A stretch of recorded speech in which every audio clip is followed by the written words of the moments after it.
तो hi friends, welcome है आप सभी का। नमस्कार, जोहार।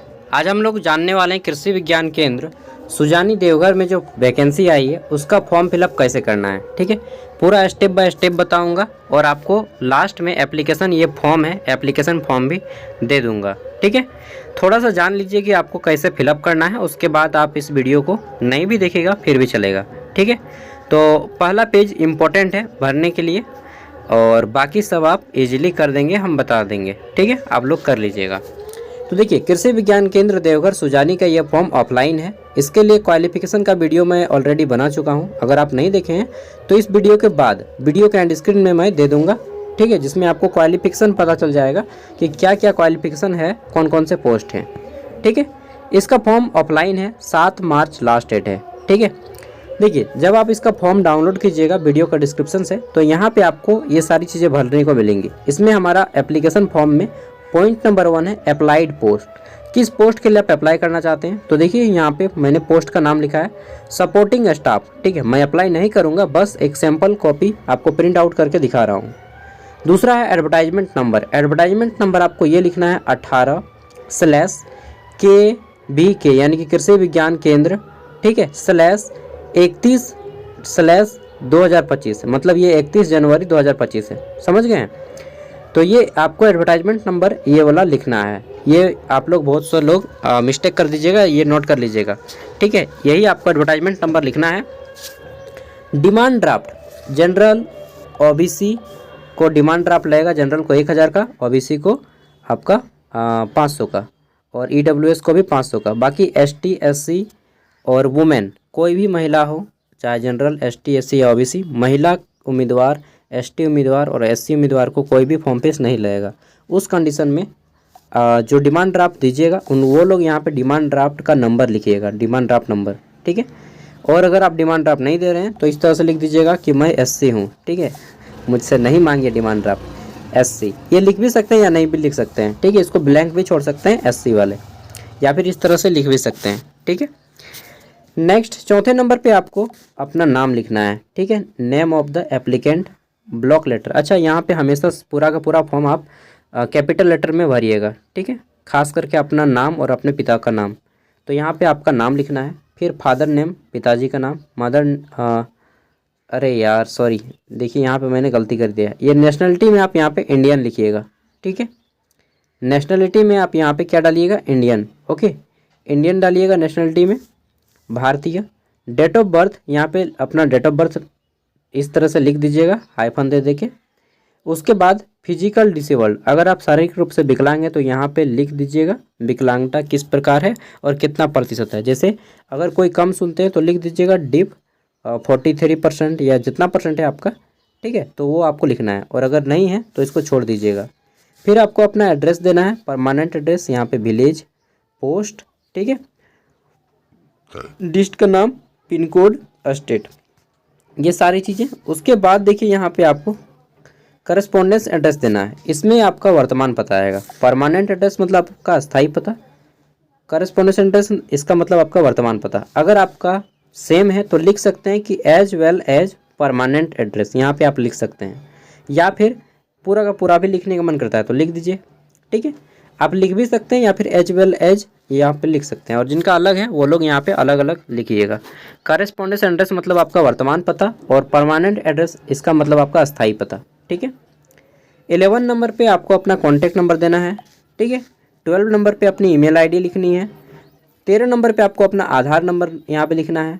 14 नंबर पे बताना है कि आप जोड़ा बनाए हैं या नहीं बनाए हैं। ठीक है, आप मैरिड है या अनमैरिड, तो यहाँ पे लिखना पड़ेगा। मैरिड है तो मैरिड लिखिएगा, अनमैरिड है तो अनमैरिड लिखिएगा। रिलीजन बताना है, अपना धर्म, कौन से धर्म के हैं आप। 16 नंबर पे बताना है आपको यहाँ पे कैटेगरी। ठीक है, कैटेगरी बताना है, BC1 है, BC2 है, जनरल है, ST है, SC है, क्या है वो बताना है। ठीक है, ब्लड ग्रुप फिर बताना है आपको 17 नंबर पे। 18 नंबर आपका लैंग्वेज नो, यानी कि आप कौन कौन सी भाषा जानते हैं। जैसे यहाँ पे आपको लैंग्वेज में लैंग्वेज का नाम लिखना है। जैसे आप हिंदी जानते हैं तो हिंदी लिखिए। ठीक है, इंग्लिश जानते हैं तो इंग्लिश लिखिए, खोरठा जानते हैं तो खोरठा लिखिए, बांग्ला जानते हैं तो बांग्ला लिखिए, जितना लैंग्वेज जानते हैं। ठीक है, नागपुरी जानते हैं तो नागपुरी लिखिए, मैथिली जानते हैं तो मैथिली लिखिए।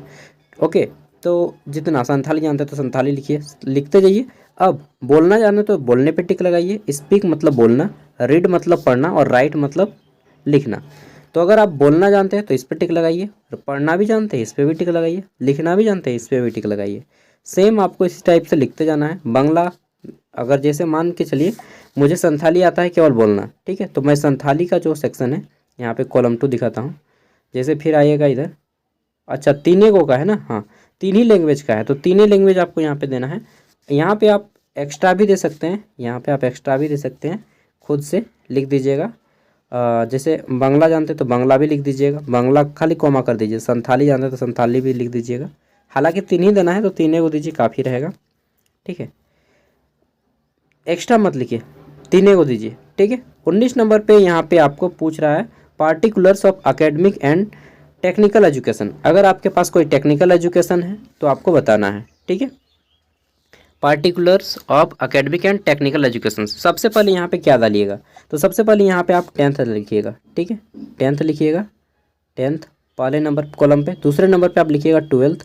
तीसरे नंबर पे अगर आप ग्रेजुएशन किए तो यूजी लिखिएगा, आईटीआई किए तो आईटीआई लिखिएगा, डिप्लोमा किए तो डिप्लोमा, फिर पीजी किए तो पीजी लिखिएगा। इसके अलावा जैसे कोई पीएचडी किए हैं तो पीएचडी किए हैं तो पीएचडी भी लिख दीजिएगा। अगर आप मान लीजिए सिंपल 10th 12th किए हैं, उसके बाद एडीसी किए हैं, चाहे डीसीए किए हैं, तो यहाँ पे लिख दीजिएगा एडीसीए या डीसीए, समझ रहे हैं ना। एग्जामिनेशन बोर्ड में लिखिएगा जैक बोर्ड या सीबीएसई या जो भी आपका है बोर्ड, आईसीएसई, ठीक है। इस तरह से जैक बोर्ड यहाँ पे लिखना है आपको, जैक बोर्ड। यहाँ पे पासिंग ईयर कब आपने पास किया वो ईयर बताना है कि आपने 2005 में पास किया, 10 में पास किया, 20 में पास किया, जब भी पास किए आप, ठीक है, 15 में पास किए हैं तो यहाँ पे डेट बताना है। अच्छा 35 साल मैक्सिमम एज लिमिट है, इसको भी याद रखिएगा। यहाँ पे डिवीज़न बताना है, आप फर्स्ट सेकंड थर्ड कौन सा डिवीज़न है, तो फर्स्ट लिखें तो फर्स्ट लिख दीजिएगा, सेकंड है तो इस टाइप से लिखिएगा 2 देखें एनडी, थर्ड डिवीज़न है तो नहीं अप्लाई कीजिएगा, ठीक है।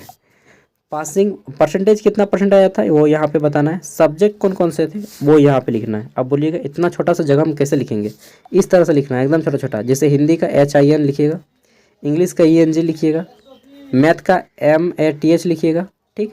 साइंस का SC लिख दीजिएगा, सोशल साइंस का SOC SC लिखिएगा, छोटा छोटा छोटा करके यहाँ पे भर दीजिएगा। 12th वाले में यहाँ पे आर्ट्स केवल लिख दीजिएगा, साइंस है तो साइंस लिख दीजिएगा, कॉमर्स है तो कॉमर्स लिखिएगा। ग्रेजुएशन वाले में यहाँ पे अपना परसेंटेज दे दीजिएगा, और एग्जामिनेशन बोर्ड में अपना यूनिवर्सिटी का नाम दीजिएगा ग्रेजुएशन में, ठीक है। कंप्यूटर का कोई डिग्री है तो सेम उसी टाइप से भर दीजिएगा, पासिंग ईयर परसेंटेज। सब्जेक्ट में कंप्यूटर वाला में सब्जेक्ट में आप केवल कंप्यूटर लिख दीजिएगा, ठीक है। ये हो गया आपका क्वालिफिकेशन के बारे में। 20 नंबर पॉइंट है आपका यहाँ पे पार्टिकुलर्स ऑफ एम्प्लॉय। अगर आप कहीं पे काम कर चुके हैं तो आपको यहाँ पे बताना है डेजिग्नेशन, किस पोस्ट पे काम किए, ऑर्गेनाइजेशन इंस्टीट्यूट का नाम बताना है, पे स्केल क्या मिलता था आपका, सैलरी मिलता था जो भी, तो यहाँ पे आपको लिख दीजिएगा सैलरी, ठीक है। अगर पे स्केल नहीं मिलता था तो सैलरी लिखिएगा। पीरियड कितना टाइम से थे, फ्रॉम मतलब कब से, टू कब तक रहे। अगर आप अभी भी काम करते हैं तो यहाँ पे लिख दीजिएगा नाउ, ठीक है, चाहे टिल लिख दीजिएगा अभी, ठीक है, टू लिख दीजिएगा, ठीक है। कि ड्यूरेशन अगर आप करते हैं तो कंटिन्यू कर दीजिएगा, कंटिन्यू। और ड्यूरेशन में लिख दीजिएगा कितना साल आपका काम करना हो गया, 2 महीना, 2 साल, 2 महीने, 2 साल 5 दिन, उस तरह से जो भी आपका 5 दिन नहीं 2 साल 5 महीना, इस तरह से लिखिएगा। मंथ को लिखिएगा, डे मत दीजिएगा। यहाँ पे अगर कोई ट्रेनिंग लिए हैं आप तो ट्रेनिंग वगैरह के बारे में बताना है, ठीक है, ट्रेनिंग। और यहाँ पे पार्टिसिपेशन इन सेमिनार, जो भी आप किए हैं वर्कशॉप वगैरह में तो यहाँ पे बताना है। अगर किए हैं अटेंड तो, नहीं किए तो छोड़ दीजिएगा। फिर यहाँ पे एनी अदर एक्सपीरियंस, जैसे किसी का रहता है किसी फील्ड में एक्सपीरियंस, अप्रेंटिस वगैरह कोई किया रहता है, कोई अदर एक्सपीरियंस लेकर आता है तो यहाँ पे एक्सपीरियंस के बारे में डिटेल में बताना है। जैसे यहाँ पे कोई अप्रेंटिस किए हैं तो ये लिख दीजिएगा अप्रेंटिस, अगर कोई एग्रीकल्चर का ट्रेनिंग किया तो लिख दीजिएगा एग्रीकल्चर ट्रेनिंग, ठीक है। इस तरह से आपको सब कुछ बताना है। नेक्स्ट है हमारा अंतिम पेज। यहाँ पे पूछ रहा है 23 नंबर कि no in knowledge in computer application, yes no, if yes give details thereof, ठीक है। तो कंप्यूटर नॉलेज आता है, हाँ यस कर दीजिएगा, ठीक है, यस कर दीजिएगा बस।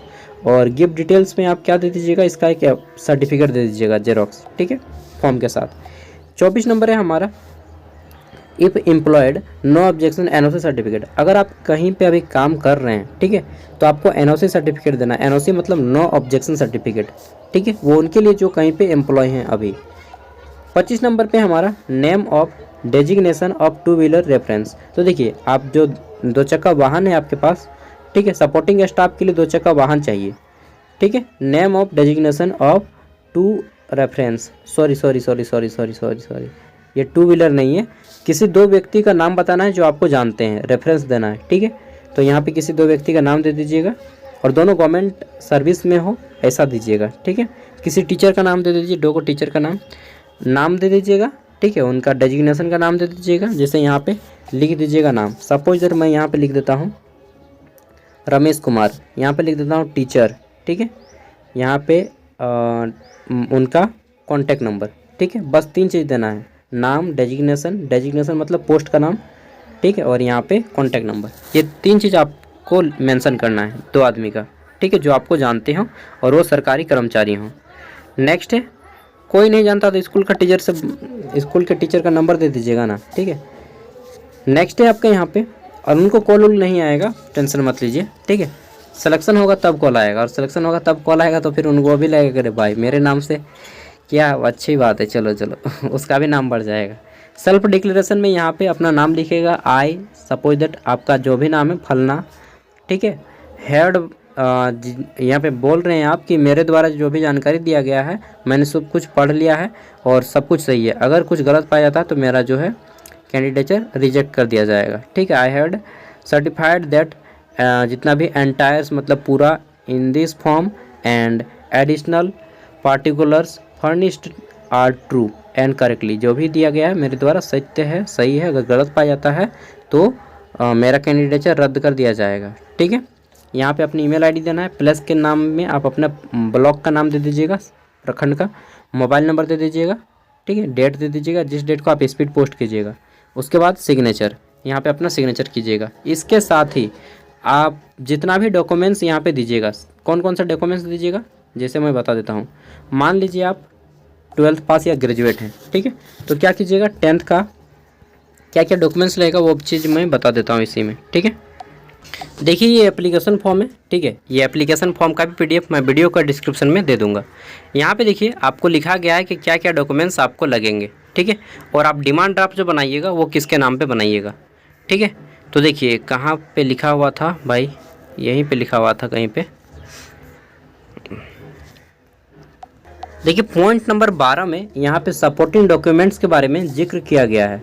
बोला गया है कि इनकम्प्लीट एप्लीकेशन अगर आप दीजिएगा तो उसको रिजेक्ट कर दिया जाएगा, इसलिए आपको सभी एप्लीकेशन के साथ जेरोक्स भी देने हैं। किसका किसका जेरोक्स दीजिएगा, तो application without supporting documents and bank draft आपका रिजेक्ट कर दिया जाएगा। Received after due date will be summarily rejected without any notice और no correspondence in this regarding, ठीक है। देखिए आपको कौन कौन से डॉक्यूमेंट्स देने हैं सपोर्टिंग डॉक्यूमेंट में, वो चीज़ मैं आपको बता दे रहा हूँ, ठीक है।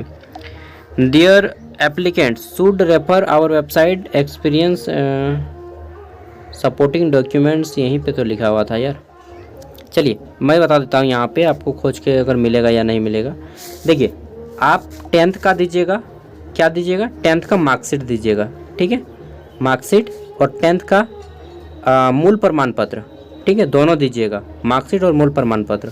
12th का भी आप मार्कशीट दीजिएगा, मूल प्रमाण पत्र दीजिएगा, ठीक है, अगर है तो 12th का मार्कशीट भी और मूल प्रमाण पत्र, और इसके बाद जितना भी पढ़े हैं उसका मूल प्रमाण पत्र भी देना है और आपको मार्कशीट भी देना है। अगर मूल प्रमाण पत्र नहीं रहता है जो 1 साल बाद आता है, तब आपको उस कंडीशन में प्रोविजनल सर्टिफिकेट देना है। प्रोविजनल सर्टिफिकेट जो माइग्रेशन हम जिसको बोलते हैं ना, प्रोविजनल लिखा रहता है ऊपर में, माइग्रेशन या प्रोविजनल सर्टिफिकेट, ठीक है, अगर मूल प्रमाण पत्र नहीं है तो ओके। इसके साथ ही 10th के अलावा आप ड्राइविंग लाइसेंस दीजिएगा, उसका जेरोक्स, ठीक है, आधार कार्ड का जेरोक्स दीजिएगा, आधार कार्ड का जेरोक्स, ड्राइविंग लाइसेंस का जेरोक्स, और फ़ोटो जो डालिएगा उसके ऊपर आप हस्ताक्षर कर दीजिएगा, ठीक है। यहाँ पे जैसे मैं दिखा दिया हूँ, फ़ोटो के ऊपर आपको हस्ताक्षर करना है। कहाँ गया, देखिए ये फ़ोटो के ऊपर हस्ताक्षर करना है, ठीक है, ये देखिए इस तरह से आपको हस्ताक्षर करना है फ़ोटो के ऊपर। और जितना भी डॉक्यूमेंट्स दीजिएगा जितना भी जेरोक्स दीजिएगा 10, 12 ग्रेजुएशन जहाँ तक पढ़े हैं, जितना भी जेरोक्स दीजिएगा सब जेरोक्स के नीचे में यहाँ पे डेट और साइन दोनों कीजिएगा, डेट और साइन दोनों कीजिएगा। उसके बाद सभी को एक लिफाफे के ऊपर भरना है, ये सभी को मोड़ के एक लिफाफे के ऊपर भरना है। एक लिफाफा लीजिएगा और उसके ऊपर भर दीजिएगा सबको। ऊपर में लिखिएगा आवेदित पद का नाम, ठीक है। सबसे पहले लिखिएगा विज्ञापन संख्या। यहाँ पे विज्ञापन संख्या क्या दीजिएगा तो देखिए, हाँ, इन्वेलप के ऊपर में सबसे ऊपर में विज्ञापन संख्या लिखिएगा, ये वाला यहाँ पे देख रहे हैं, ये वाला 18 KB के 31/2025, ये वाला आपका विज्ञापन संख्या है। इसको कहाँ पे लिखना है, सबसे पहले लिफाफे के ऊपर सब डॉक्यूमेंट्स भर दीजिएगा, ठीक है। यहाँ पे लिखिएगा विज्ञापन संख्या, ये वाला, ठीक है, मोबाइल से देख के लिख लीजिएगा। फिर लिखिएगा आवेदित पद का नाम, यहाँ पे लिख दीजिएगा जो भी पोस्ट में अप्लाई कर रहे हैं आप, डैश देखिए, विज्ञापन संख्या, आवेदित पद का नाम, ओके। उसके बाद इस तरह से एक लाइनिंग खींचिएगा इस तरह से, और यहाँ पे लिखिएगा सेवा में, ठीक है, प्रेषक, और प्रेषक करके इस एड्रेस पे भेजना है। एड्रेस कौन सा रहेगा देख लीजिए, इस साइड में पूरा एड्रेस डाल दीजिएगा, इस साइड में, इस साइड आपका एड्रेस रहेगा और प्रेषक कीजिएगा, और यहाँ पे वो देवघर वाला एड्रेस रहेगा जिस एड्रेस पे आप भेज रहे हैं। कौन से एड्रेस पे भेजिएगा देख लीजिए। आम आदमी फॉर्म को नहीं भर पाएगा इतना पेचीदा है ना कि आम आदमी इसको नहीं भर पाएगा, पक्का है, ठीक है। मतलब फ्रेशर कैंडिडेट तो बिल्कुल नहीं भर पाएंगे, इसके लिए चाहिए पुराना खिलाड़ी, का है कि ऑफलाइन फॉर्म है। तो देखिए आपको इस एड्रेस पे भेजना है, चेयरमैन कृषि विज्ञान केंद्र सुजानी, पोस्ट ये वाला गौरलास और डिस्ट देवघर 814152, ठीक है। इस एड्रेस पे आपको भेजना है, यहाँ से लेकर के यहाँ तक पूरा एड्रेस डालिएगा लिफाफे के ऊपर में, और एक साइड में आपका एड्रेस रहेगा। और जो डिमांड ड्राफ्ट बनाइएगा, अगर जनरल और ओबीसी वाले कैंडिडेट, मैं कहूँगा जनरल ओबीसी वाले कैंडिडेट फॉर्म मत भरिए, क्योंकि पैसा दे के फॉर्म मत भरिए इसको, ठीक है। 1000 रुपया लग जाएगा जनरल को, ओबीसी को 500 रुपये लगेगा, और EWS को भी 500, तो इस फॉर्म को मत भरिए ओबीसी वाले। फिर भी अगर आप भरना चाहते हैं तो डिमांड ड्राफ्ट बनाना पड़ेगा, और डिमांड ड्राफ्ट कृषि विज्ञान केंद्र देवघर के नाम से बनाइएगा, ठीक है। Payable eight SBI main branch, okay. तो इसका PDF मैं वीडियो के डिस्क्रिप्शन में दे रहा हूँ, जिसको भरना है भर लीजिएगा, ठीक है। बाय।